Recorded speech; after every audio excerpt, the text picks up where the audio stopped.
सो दोस्तों ये रही रॉयल इनफील्ड इलेक्ट्रा 350 जो आई है पूरी की पूरी स्टैंडर्ड में कन्वर्ट होने के लिए। और ये इतनी ज़्यादा ख़राब कंडीशन में मैं क्या बताऊँ, पता नहीं यार क्या ही चक्कर है। जब भी अपने पास स्टैंडर्ड में कन्वर्ट होने के लिए कोई इलेक्ट्रा आती है वो सिल्वर कलर में पता नहीं क्यों आती है और उसकी कंडीशन हमेशा ऐसी ही क्यों निकलती है। इससे पहले भी जो इलेक्ट्रा हमने स्टैंडर्ड में कन्वर्ट करी थी या फिर क्लासिक में कन्वर्ट करी थी उनकी भी बहुत ज़्यादा कंडीशन ख़राब थी और उनसे ही मिलती जुलती इसकी भी है।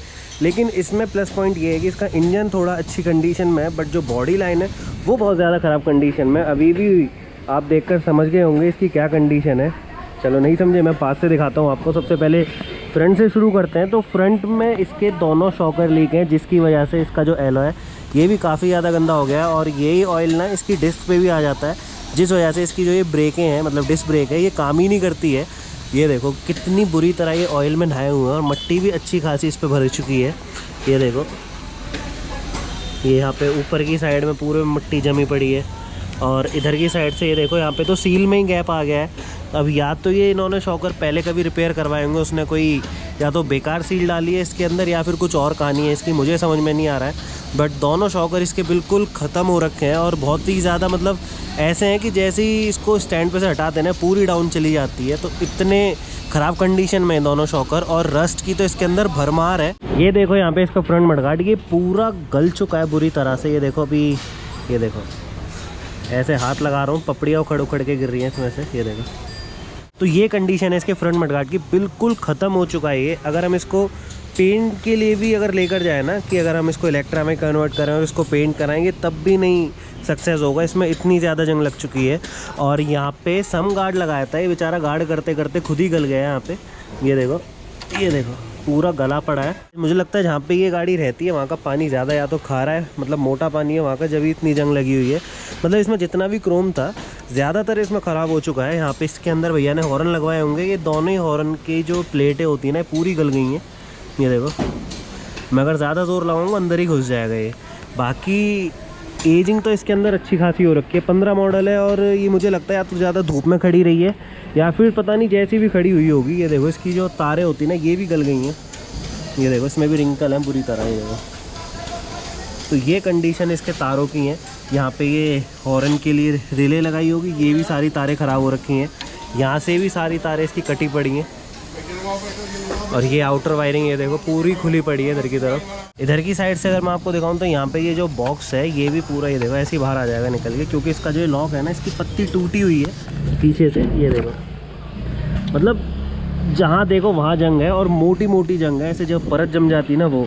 और मुझे यहीं से इसकी जो स्विंग आर्म है ना पूरी रस्ट खाई हुई दिख रही है। वो देखो आपको दिखेगी थोड़ी सी वहाँ पे इस वाली साइड में। ये देखो तो हो सकता है ये भी चेंज करनी पड़े। और यहाँ पे एक बार इसकी चेसी देखो, इसकी तो बक्कलें उतर गई हैं। देखो यहाँ पे होल हो रखा है, इसका जो पार्ट है वो ये रहा। ये देखो ऐसे करूँगा ऊपर तो ये यहाँ पे फिक्स हो जाएगा। मतलब चेसी पूरी इसकी ख़त्म हो रखी है इस वाली साइड से, जो इसकी लेफ़्ट लेग होती है पूरी ख़त्म हो रखी है। और नीचे की साइड से इसका जो स्टैंड है ये देखो पूरा गला पड़ा है। मतलब क्या ही बोलूँ यार, मतलब मुझे समझ ही नहीं आ रहा इसके लिए। और ये इसका फ्यूल टैंक ये गला हुआ तो नहीं है लेकिन इसके ऊपर भी टेपिंग कराई हुई है। इसको ये अगर मैं उखाड़ूँ तो इसका ये लोगो भी उतर के हाथ में आ जाएगा। ये देखो अच्छा यहाँ से टेप ही उतर गई।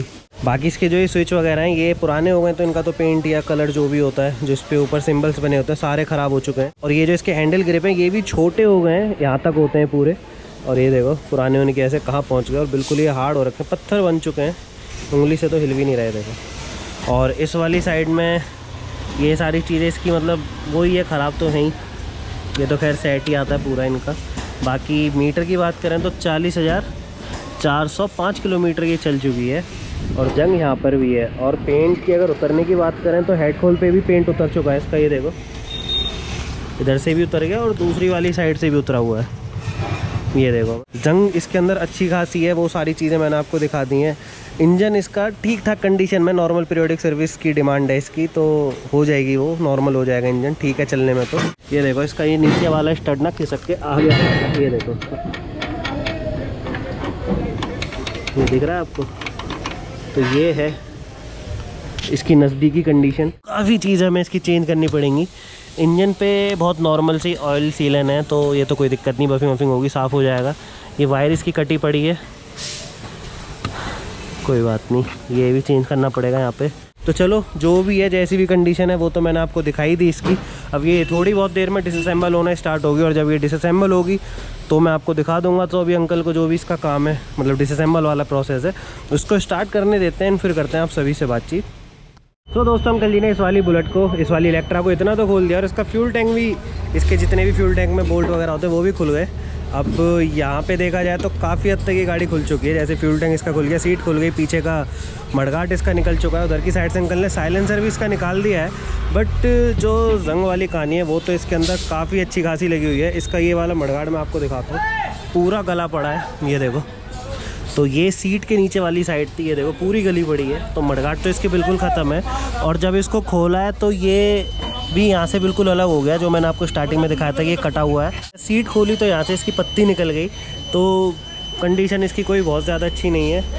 और वही जैसा मैं स्टार्टिंग में दिखा रहा था वही सारी कंडीशन है। अभी अंकल ने यहाँ पे इसके टूल बॉक्स भी खोल दिया। टूल बॉक्स एक बार आप अंदर से देखो, ये देखो ख़त्म पड़े बिल्कुल। चलो कोई नहीं, अब अंकल को एक बार इसको आगे की तरफ, मतलब इसका जो प्रोसेस है वो बढ़ाने देते हैं, और जो भी डिसअसेंबल ये होगी वो मैं आपको दिखाई दूंगा, क्योंकि बहुत ज़्यादा इनमें समय लगता नहीं है यूसी मॉडलों में। तो अंकल की स्पीड आपको भी दिखाई दे ही रही होगी। तो ये सारी चीज़ें इसकी अब एक बार खुल जाने देते हैं, और जैसे जैसे चीज़ आगे बढ़ेंगी वो मैं आपको दिखा दूंगा, और जब भी करते हैं आप सभी से बातचीत। तो दोस्तों ये वाली बुलेट अंकल जी ने इतनी तो डिसअसेंबल कर दी, और इसमें जितने भी छोटे छोटे पार्ट थे सब खुल गए। बस अब इसका स्ट्रक्चर बचा है, फ्रंट पोर्शन बचा है, रियर पोर्शन बचा है, और इसके अंदर देखा जाए तो कुछ छुटमुट चीज़ें बची हैं जिनको खोलना ऐसे तो पॉसिबल है नहीं। और क्यों नहीं है पॉसिबल वो भी मैं आपको बताता हूँ। अभी इसको खोल रहे थे तो इसका ये जो बोल्ट है ये बिल्कुल फ्री हो रखा है, तो इसमें एलन की चल नहीं रही है। लेग गार्ड खोला तो एक साइड का बोल्ट टूट गया, दूसरी साइड का बिल्कुल फ्री पड़ा हुआ है। तो ये भी जब ये पूरी चेसी उतर जाएगी तो वहाँ से वो या तो गर्म करके खुलेगा या सीधा कटेगा, और इसका कुछ नहीं हो सकता यहाँ पे। बाकी काफ़ी बोल्ट इसके टूट रहे हैं, जैसे एक यहाँ भी टूटा है, एक इस वाली साइड का टूट गया, कुछ पत्तियों पे भी बोल्ट थे वो भी टूट गए। तो रस्ट की वजह से जो इसके नट बोल्ट है उन पे भी काफ़ी ज़्यादा इफेक्ट आया, जिस वजह से काफ़ी सारी चीज़ें खोलने में प्रॉब्लम भी आ रही हैं, और बहुत ज़्यादा कॉम्प्लिकेटेड हो रखी है। और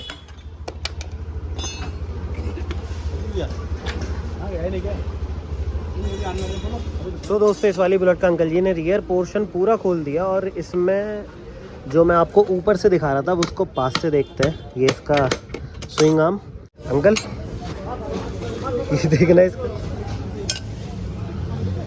ये रस्ट की वजह से इसकी पूरी स्ट्रेंथ तो मुझे लग रहा है ख़त्म सी हो गई।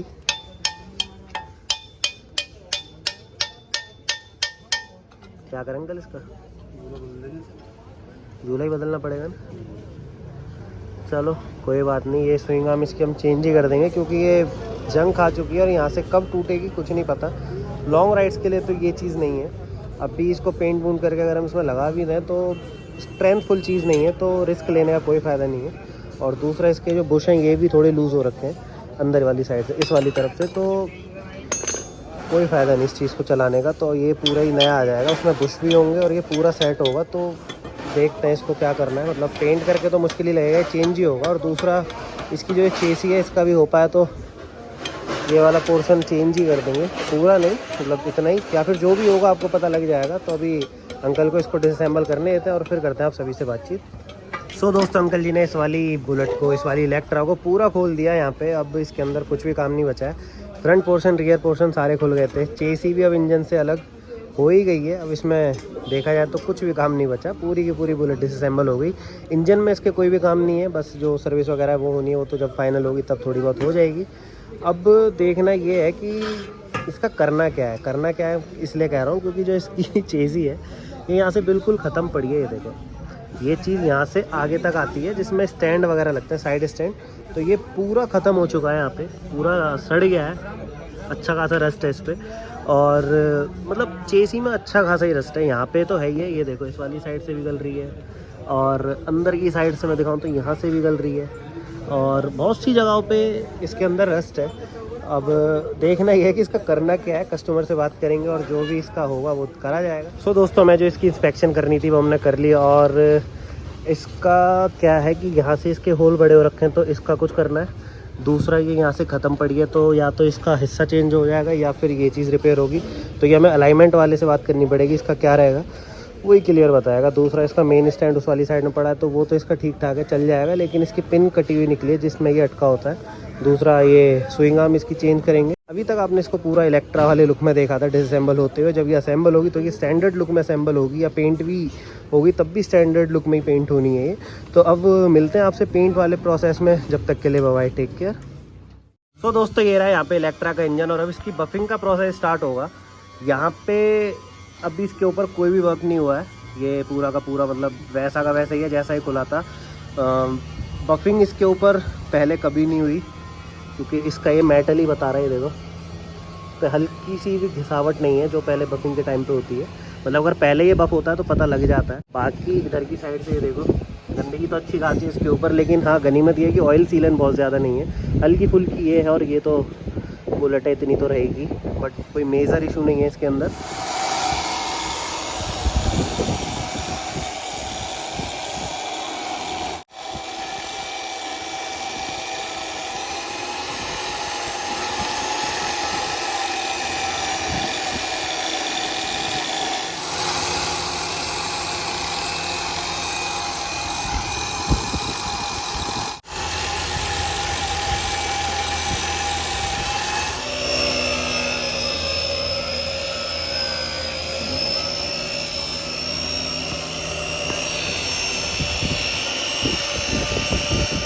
जितने भी कटाई वाले प्रोसेस थे भैया ने सारे के सारे कंप्लीट कर लिया। अब इसकी जो चमक खोलने वाला प्रोसेस होता है वो स्टार्ट करा है, और उसकी सबसे बड़ी पहचान है ये बट्टी, जिसको साबुन भी बोलते हैं। तो ये ग्रीन कलर की आती है, ये किसी और कलर की भी होती है क्या? कौन सा? गुलाबी। ये गुलाबी कलर में भी आती है और इस वाले कलर में भी आती है। ये ही शाइन खोलने का काम आती है। भैया इसी को यूज़ कर रहे थे, और अब इनका देखो आप,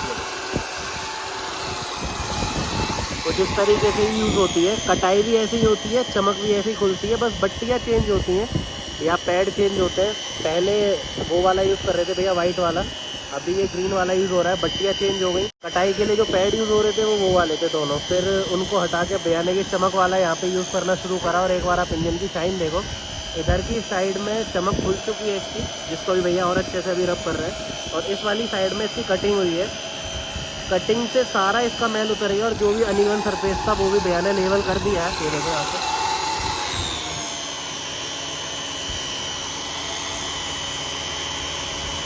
अब धीरे धीरे ये ख़राब इंजन पूरा एकदम हीरे जैसा चमकने लगेगा।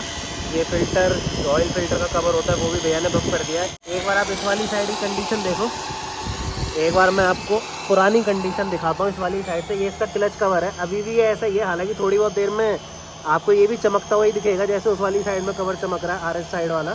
तो ये अभी एलएक्स साइड है, ये ऐसी है कुछ इसकी कंडीशन।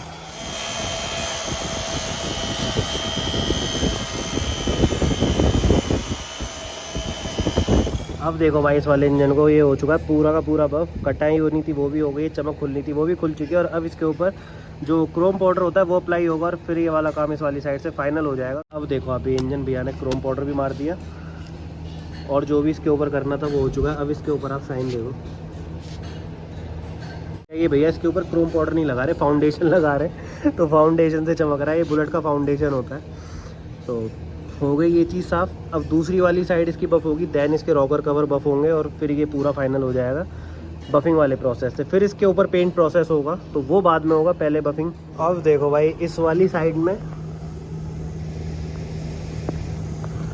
और इस वाली साइड में कितना फ़र्क है। भैया ने कितना उसको घिसा, कितना सारा उसके ऊपर ये मशीन और बट्टियों का यूज़ करा, तब जाके वो चमका। अब ये सेम प्रोसेस इस वाली साइड में भी होंगे, और इस वाली साइड में ज़्यादातर दिक्कतें आती हुई हैं, क्योंकि जो बैटरियों का कई बार ना एसिड निकल के इन पे गिर जाता है, तो ये सारी चीज़ें गल सी जाती हैं। गलती क्या है, मतलब यहाँ पे निशान बहुत ज़्यादा पड़ जाते हैं, छोटे छोटे गड्ढे से हो जाते हैं एसिड की वजह से। और निशान ये वाले रहते हैं, येलो येलो शेड का दिख रहा है आपको थोड़ा थोड़ा यहाँ पे। ये भी यहाँ पे भी दिक्कत आएगी, इधर की साइड में सारा गंदा हो जाएगा। तो इस वाली साइड में घिसाई उसके मुकाबले कई बार ज़्यादा करनी पड़ जाती है, जब अगर एसिड वगैरह यहाँ पे गिर जाता है बैटरी का तब। और तो इसमें कोई इतना बड़ा इशू आता नहीं ना। ये तो इसकी कटाई थोड़ी जब ज़्यादा करनी पड़ती है। अब देखो आप ये चीज़ अब समझोगे जो मैं आपको समझा रहा था। भैया मशीन कटाई वाली चला रहे हैं, और ये छोटी छोटी लाइनें जो ऊपर से आ रही हैं वो हट नहीं रही हैं एक दो बार घुमाने पर भी। तो यहाँ पे थोड़ा ज़्यादा इसको घिसना पड़ेगा, थोड़ी ज़्यादा यहाँ पे कटाई करनी पड़ेगी। पास से देखो,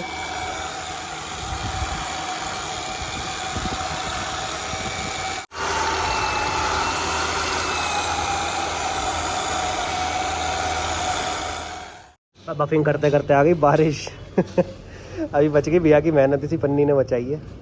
खैर, उस वाली साइड में पूरा प्रोसेस कंप्लीट हो गया था। इस वाली साइड में भैया ने इसकी कटिंग कर दी थी। अब इसकी चमक वाला जो प्रोसेस होता है वो स्टार्ट होगा।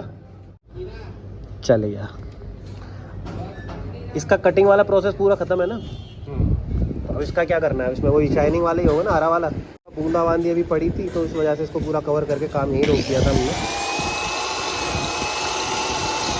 अब देखना आप इसके ऊपर शाइन, उधर की साइड की शाइन तो मैंने आपको दिखाई दी थी, इधर वाली शाइन देखना है कितनी खुलती है, कितनी आती है। हो गया भाई पूरा का पूरा इंजन बफ, इस वाली साइड से भी हो गया, दूसरी वाली साइड से भी हो गया। अब इसके रॉकर कवर जो है उनको भैया बफ कर रहे हैं। कटाई भी भैया ने इनकी कर दी है, इस वाली साइड में आपको दिखाई दे रहा होगा। तो अभी ये वाला और प्रोसेस बचा है, फिर ये इंजन पूरा फाइनल हो जाएगा। अब ये गाड़ी इलेक्ट्रा से स्टैंडर्ड बन रही है तो इसमें शॉकर तो आगे नए लगेंगे, तो वो तो बफ होना नहीं है। आगे डिस्क ब्रेक होती है तो उसमें ड्रम प्लेट होती नहीं है, तो वो भी बफ नहीं होगा, इंजन ही इंजन बफ होना। तो अब ये काम यहाँ पे ख़त्म हो जाएगा। उसके बाद नए शॉकर इसमें लगने और असेंबलिंग वाला प्रोसेस का स्टार्ट होगा। सो दोस्तों, फाइनली पूरा का पूरा इंजन हो गया बफ। यहाँ पे ये LH कवर और ऊपर की साइड में ये रॉकर कवर और इधर की साइड में ये RH कवर, सारा का सारा इसका बफ हो चुका है। और इस वाली साइड में ये छोटी सी चीज़, ये कवर जो सेल्फ कवर होता है, ये भी बफ हो गया। और अब यहाँ पे बफिंग का प्रोसेस फाइनल हो चुका है। शाइन आपके सामने है, बिल्कुल अच्छे से चमक गया। और इसके अंदर पहले कभी बफिंग नहीं हुई थी और अब इसका आप आउटपुट देखो कितना बढ़िया लग रहा है। सो अब मिलते हैं आपसे इसके या तो असेंबल वाले पार्ट में या पेंट वाले पार्ट में। जब तक के लिए बाय बाय, टेक केयर। सो दोस्तों, जिस इलेक्ट्रा को आपने पूरा का पूरा डिसअसेंबल होते हुए देखा था, अब वो फाइनली पेंट प्रोसेस के अंडर में आ चुकी है। मतलब पेंट प्रोसेस इसके स्टार्ट होंगे। और अभी भैया यहाँ पे इसकी जो टेप होती है वो उतार रहे हैं। मतलब जिन भैया की थी उन्होंने इसके ऊपर टेपिंग करवाई थी, वो चीज़ मैंने आपको डिसअसेंबल वाले प्रोसेस में दिखाई दी थी। तो वो अब पहले टेपिंग सारी उतारी जाएगी इसके ऊपर से, देन इसके पेंट प्रोसेस स्टार्ट होंगे। इसके साइड टूल बॉक्स पर भी टेपिंग हो रखी है, ये देखो। अभी इसको भी उतारना पड़ेगा। अब यार इतना पेंट तो मुझे इसका ख़राब लग नहीं रहा है।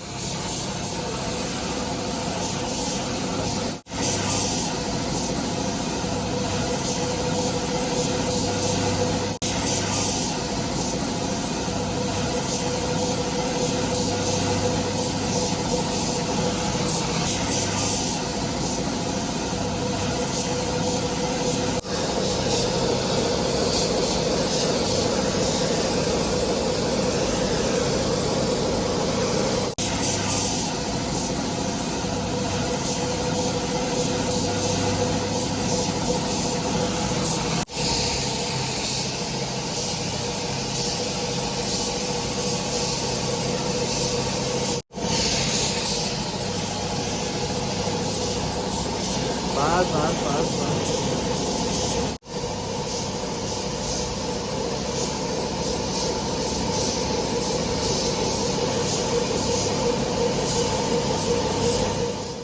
सो दोस्तों, यहाँ पे भैया ने मंझाई का प्रोसेस स्टार्ट कर दिया। और अभी आपने इसके ऊपर सरफेसर होते हुए देखा था। और सरफेसर के बाद इसका पूरा ये बेस रेडी कर रहे हैं, जिससे कि पेंट करा जा सके। पट्टी भी चेक होगी इसके बाद, है ना? हाँ जी सर।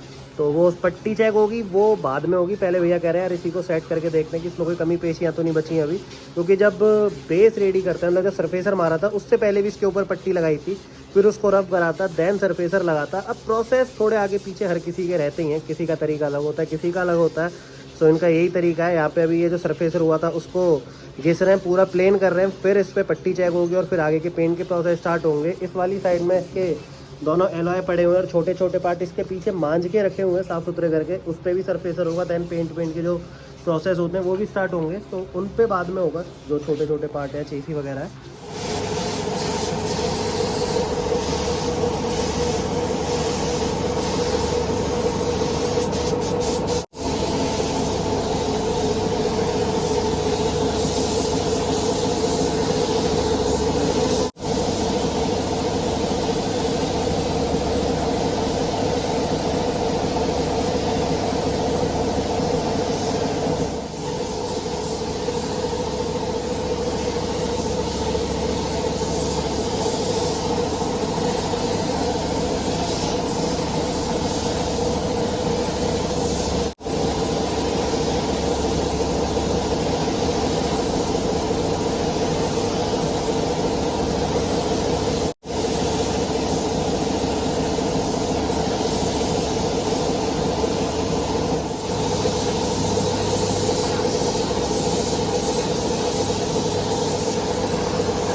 तो भाई गोल्डन लाइन वाला प्रोसेस हो गया स्टार्ट, और हर किसी का गोल्डन लाइन बनाने का जो प्रोसेस होता है बिल्कुल अलग अलग होता है। तो यहाँ पे गोल्डन लाइन कुछ इस तरीके से बन रही हैं।